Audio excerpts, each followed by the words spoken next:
Ya, pemirsa, National Corruption Watch atau NCW mengungkapkan pernyataan dugaan keterlibatan artis papan atas Raffi Ahmad tentang pencucian uang.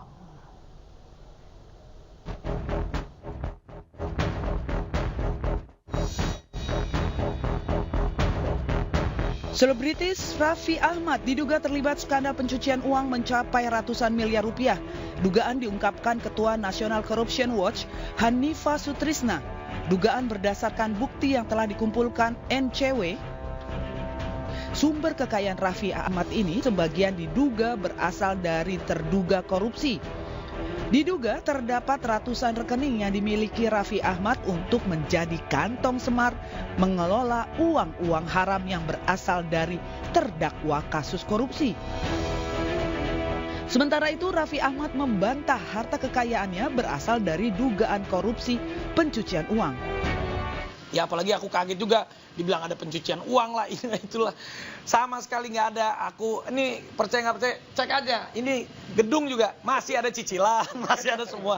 Jadi ya mungkin karena sekarang lagi tahunnya politik, dan juga ya aku nggak ngerti lah. Sebenarnya aku bukan politikus, dan aku juga ya mungkin karena aku mensupport salah satu paslon, ya ada yang suka, ada yang nggak suka, tapi intinya aku jelaskan bahwa itu tidak benar.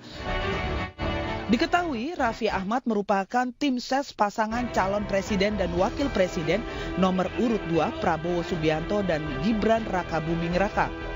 Kehadirannya sering terlihat pada kampanye paslon yang dikenal dengan tarian gemoy tersebut. Tim Liputan iNews melaporkan.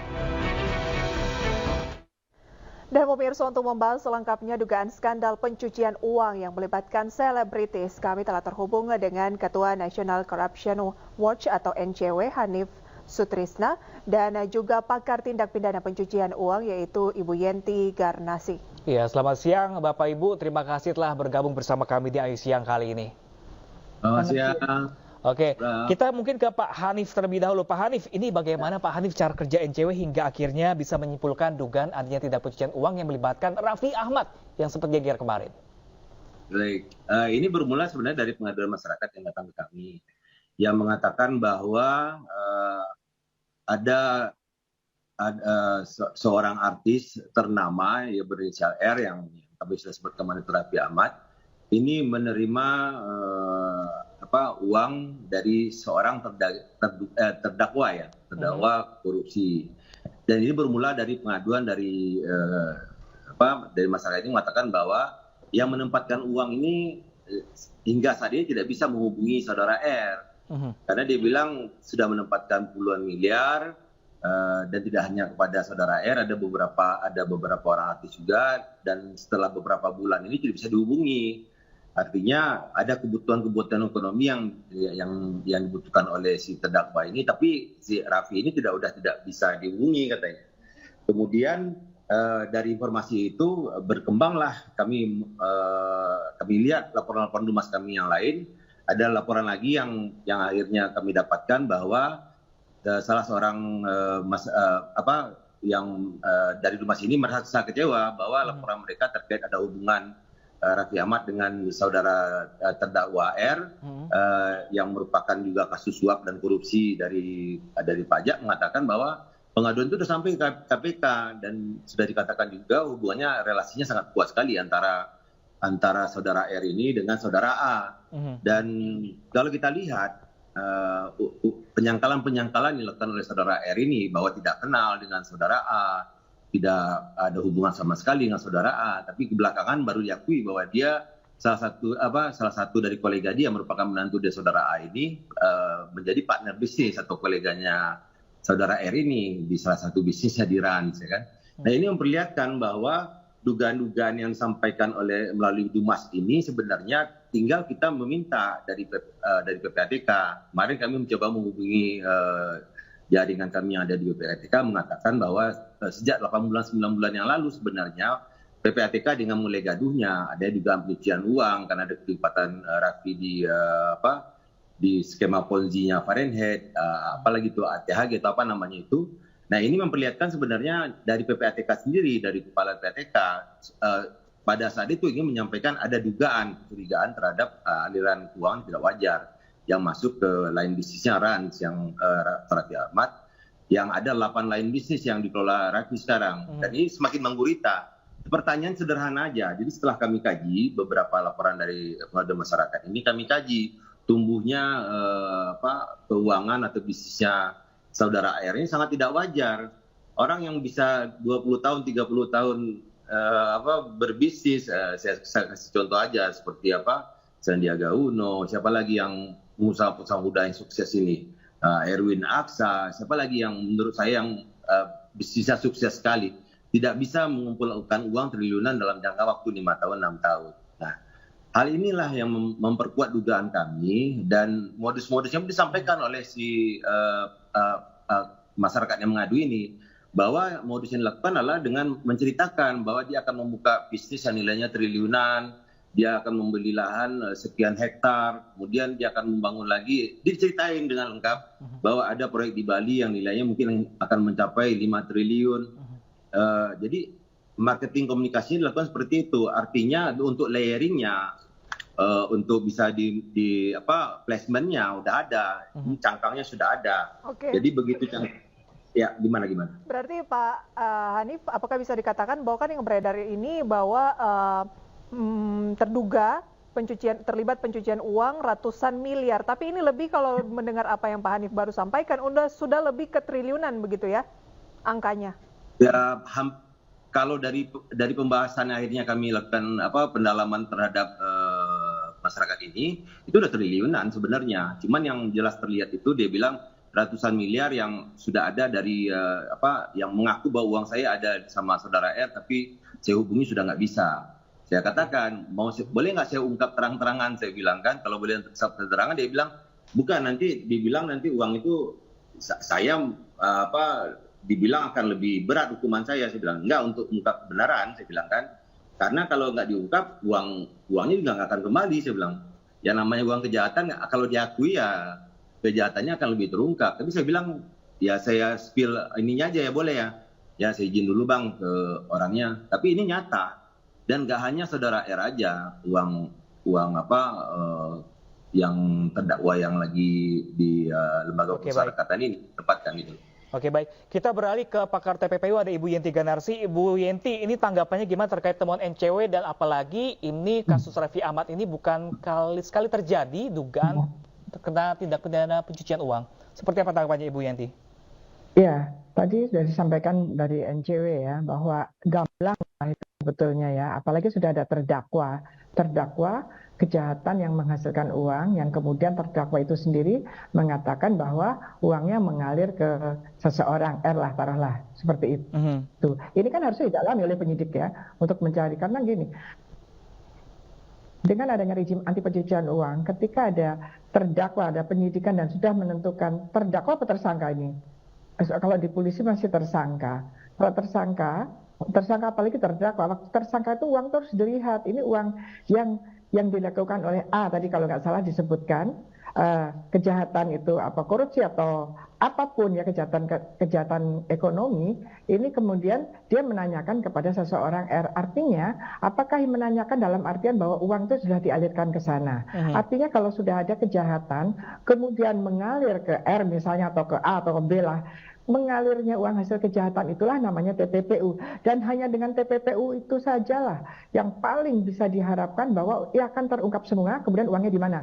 Karena tadi kan disebutkan bahwa ada pajak korupsi, atau mungkin banyak hal yang kita masih bertanya-tanya ketika kita tidak lupa bahwa PPATK menyatakan belum lama ada 15 bendahara partai yang menerima harta kekayaan aliran dana untuk bendahara partai. Bendahara partai itu pasti sudah ada nama dan menerima aliran dana hasil kejahatan, karena laporan dari PPATK yang diserahkan kepada penyidik atau dirilis pada waktu dengan resmi itu adalah LHA, laporan hasil analisis. Jadi bukan hanya laporan seperti Dumas tadi, Dumas bukan. Oke. Itu sudah didalami setelah Duma, kemudian mengalir lagi. Dan ini nanti kemudian yang bersangkutan tergabung dalam paslon tertentu.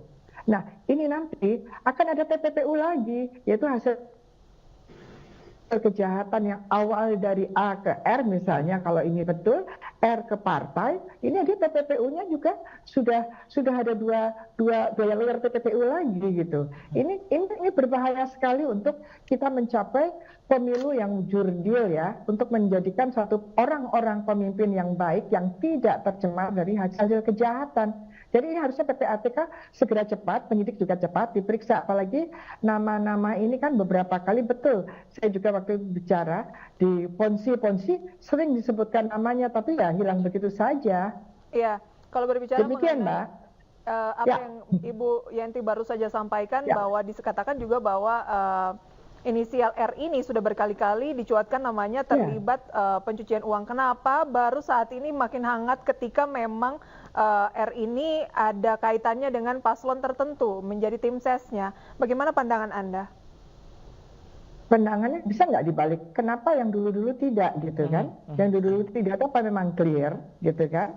Atau sekarang ada desakan lebih karena kita apapun ya, ada suatu keresahan, ada suatu kekhawatiran, ada suatu keprihatinan dengan dinamika berpolitik sekarang ini, berkampanye, melakukan satu kegiatan-kegiatan untuk mendapatkan pemimpin-pemimpin dengan berbagai asumsi dalam masyarakat bahwa ada beberapa pelanggaran hukum yang dibiarkan, misalnya begitu. Kita tidak mau sekali nanti pemimpin yang terpilih itu yang harusnya amanah, justru dia menerima hasil kejahatan dan kemudian demokratisasi industri ini menjadi cacat. Ini yang kita jaga. Jangan sampai orang-orang jahat culas itu terlibat dalam kampanye dan masuk kepada pemerintahan baik langsung maupun secara terafiliasi. Ini harus kita jaga terus dengan waktu yang tinggal sedikit ini, mestinya cepat-cepat. Saya sih berpikir jangan ada paradigma yang terbalik lagi bahwa karena ini sedang mendekati hari H, kemudian kasus-kasus ini malah nanti justru tidak. Ini harusnya menjadi saringan untuk siapa saja yang bisa berkontribusi dalam pemilu itu. Ini harusnya buru-buru, waktunya masih sedikit, tapi sudah sangat jelas ya, terdakwanya sudah ada. Gitu. Oke, kita ke Pak Hanif. Pak Hanif, lalu langkah selanjutnya dari NCW apa nih Pak untuk mengusut kasus ini apa saja? Jadi begini, ini saya menyambung dari apa sampaikan Bu Yanti tadi.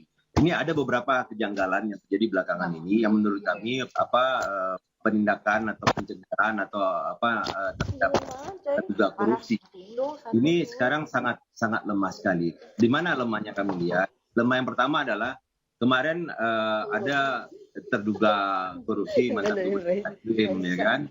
Begitu diperiksa kantornya, pada salah satu paslon. Kemudian kemarin lagi, baru hari Kamis yang lalu, Bupatinya Sidoarjo itu diduga melakukan korupsi dan akan di-OTT. Nah tiba-tiba kemarin sang bupati ini bisa hadir di kampanyenya paslon 02 dan menyatakan dukungan pada paslon 02. Nah, catatan lebih besar adalah ada ungkapan disampaikan oleh Kepala PPATK, Saudara Ivan, mengatakan bahwa ada sebesar 555 triliun dari total 1.500 triliun proyek strategis nasional itu mengalir ke rekening atau terakumulasi dalam kekayaan oknum ASN dan oknum TNI Polri. Nah ini kenapa sudah ada LH dari PPATK tidak ditindaklanjuti oleh aparat penegak hukum? Disinilah kami dari NCW dengan kawan-kawan lainnya, saya Menteri Rasuah, dia bertanya-tanya sebenarnya penegakan hukum terkait dengan kejahatan luar biasa korupsi ini masih akan menjadi prioritas ataukah tidak? Dan kami meminta ini, dugaan yang disampaikan melalui pengaduan masyarakat kami ini, apakah benar atau tidak terbuktinya Saudara Raffi Ahmad ini, dibuka seterang-terangnya. Saya minta kepada Kepala PPATK, Saudara Ivan, dan kami minta juga pada Kejaksaan Agung yang katanya beberapa bulan yang lalu sudah coba melakukan penyelidikan awal terhadap Saudara R ini, tapi tiba-tiba berhenti. Dan ini bagi kami rakyat Indonesia, pesta demokrasi ini jika dicederai dengan adanya aliran uang yang berasal dari tindak pidana korupsi atau tindak pidana kejahatan lainnya, ini sangat meresahkan. Dan ini ada lagi hal yang lebih besar yang kemarin kami baru menerima pengaduan masyarakat dan nanti lagi kami dalami, bahwa mengalirnya uang-uang ke pesta demokrasi ini tidak hanya berasal dari tindak pidana korupsi, ada tindak pidana lainnya, tapi dalam proses pendalaman bagi kami di NCW. Baik Pak Hanif, berarti memang yang diharapkan saat ini adalah pihak berwajib mengusut tuntas kasus ini. Ya, kasus ini makanya selalu disuarakan oleh NCW. Terlebih melibatkan nama-nama Jadi, besar, ya.